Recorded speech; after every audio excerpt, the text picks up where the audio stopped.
Star Wars 7x7 episode 2002. Today, because of the fact that the episode number corresponds with the year of release of another Star Wars movie, we're going to talk about Attack of the Clones today. Punch it!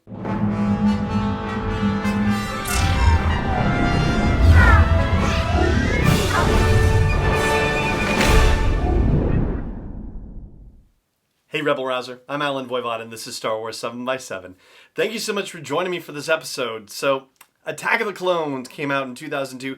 You've heard me talk about this particular movie if you've been with me for a while with the podcast, and the fact that initially, I was not the biggest fan of this movie, but of all of the Star Wars movies, I would say this one has grown on me the most. And one of the things that I mentioned in that regard was some of Anakin's monologues and just how tortured they sound. And I know the dialogue gets a lot of flack from time to time from Attack of the Clones, but I tell you, if I go back to some of my teenage journals and look at the stuff that's written in there, you know, the kind of dialogue that Anakin's reciting is not that far off from it, okay? So it's almost like I was reacting badly to the movie because it just felt like it hit a little bit too close to home for that time period of one's life. So yeah, Attack of the Clones has definitely grown on me.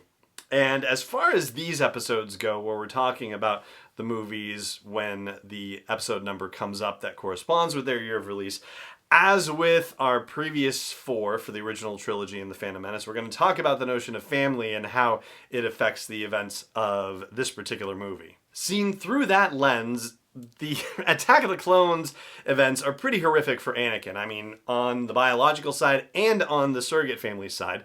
In fact, you could make the case that the reason why he decides not to leave the Jedi Order when he decides to marry Padme is because of the fact that his mother was killed. So, right there, that's the end of it for his family. I mean, I guess he could decide that he was going to leave the Jedi Order and become a moisture farmer with his stepfather and stepbrother and step-fiancé-in-law, however you want to classify Beru at that point. Yeah, it kind of seems a little unlikely, and Tatooine seems like the last place that Anakin would want to go to, unless he was really going to be serious about freeing slaves, but it seems like he's kind of forgotten that whole situation. So the Jedi Order is the only family he has, and he's not thinking of his relationship with Padme to the effect of, I'm creating a new family. No, it's something else entirely that's going on with him. And so yeah, he has to stay in the Jedi Order. He has to keep this secret. Otherwise, he won't know how to cope with this situation. And I think it's fair to say that the galaxy, at least certainly not for a good long while, has not faced the kind of conflict that it gets sucked into in Attack of the Clones, right? The whole separatist movement and the separatists arming themselves and the Jedi capitulating on the clone situation and taking those guys on in order to fight the separatists, that's a huge big deal. And the Jedi were peacekeepers, you know, it's not like they were immune to conflict or, you know, had nothing to do with these sorts of situations, but what they're drawn into is bigger than anything they faced before.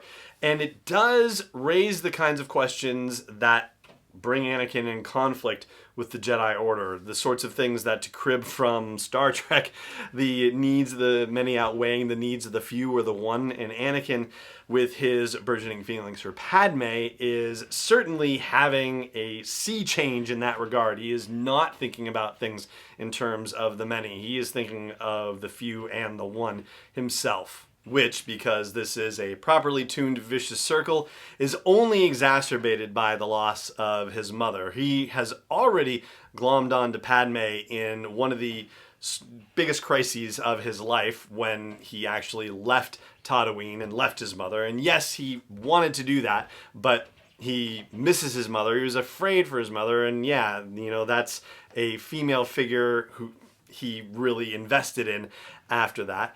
And now with Padme back in his life, he's, you know, grabbed onto her psychically as well as emotionally and romantically and all that stuff. So yeah, the level of connection that he feels for her from a psychological perspective just makes that so much more difficult. Of course, there's a puppet master working on this behind the scenes to complicate matters, and I'm kind of surprised that this topic has not come up, and so we're going to talk about this one particular thing about Anakin's dreams in Attack of the Clones here in just a moment right after the break. Stay tuned.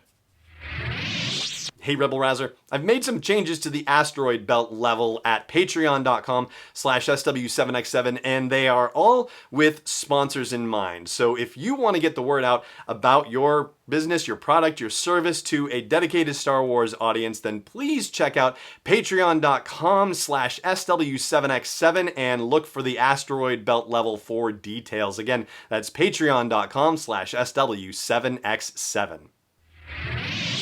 Welcome back.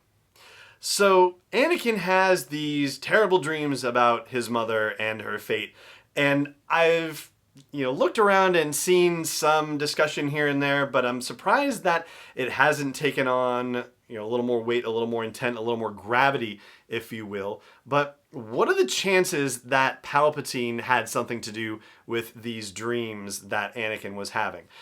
Anakin must have been able to tune into Shmi at some point. I mean, you would think that, for example, when she was purchased and freed by Klieg Lars, that should have given him some sort of positive zing, oh wow, I just got a really good vibe from my mother. Or when she got married to him, you would think he would pick up on something like that. And so what I'm wondering, in the opposite and in the alternative is that, we haven't heard anything like that, I don't think. I don't think there's anything anywhere that says that he had felt positive vibes coming from his mother. So the fact that he would feel negative things, is it possible that that was aided by Palpatine in some fashion, the same way or in some similar mechanism to how Snoke linked the minds of Kylo Ren and Rey in The Last Jedi? Building on that too, because I've been thinking about that whole connection thing and how it was expanded upon in The Rise of Skywalker. I've been reading the Book of Sith here and there over the past few days because, it's Christmas in the US, so why not read the Book of Sith of all things? And there is a description of a dark side power called horror. I guess I should preface this by saying, technically the Book of Sith is not canon anymore because of when it was published, but I know the Jedi Path, which is the companion book, was referenced and researched by Rian Johnson as part of his work for The Last Jedi, so it stands to reason that the Book of Sith might have been as well. There is a dark side power called horror, which has to do with manipulating somebody's mind and raising fear in it. That, combined with the notion of being able to connect minds, seems like would be a reasonable description for how Anakin was having these dreams, and also for it to be done in a very subtle way, so that way Palpatine's desire to shroud the dark side from detection, well, how better to do it than to introduce it into dreams instead, where it wouldn't be so easily detected. There you go, my 2-cent headcanon on that one. I'd love to hear what you think about that. As you listen to the episode and check it out either on social channels where you can comment or at home base at sw7x7.com. Up to you. But that is going to do it for our discussion of family and its effects on Attack of the Clones. And I think coming up Monday is episode 2005. So yeah, I have a feeling you can probably guess what we'll be talking about on that day. But for now, that's going to do it for today's episode. Thank you so much for joining me for it as always. And may the Force be with you wherever in the world you may be. This podcast is not endorsed or sponsored yet by Lucasfilm Limited, Disney, or 20th Century Fox. It is intended for entertainment and information purposes only. Star Wars, the Star Wars logo, all names and pictures of Star Wars characters, vehicles, and any other related Star Wars items are registered trademarks and/or copyrights of Lucasfilm Limited or their respective trademark and copyright holders. May the Force be with them. All original content is copyright 2019 by Star Wars 7x7. We hope you love it.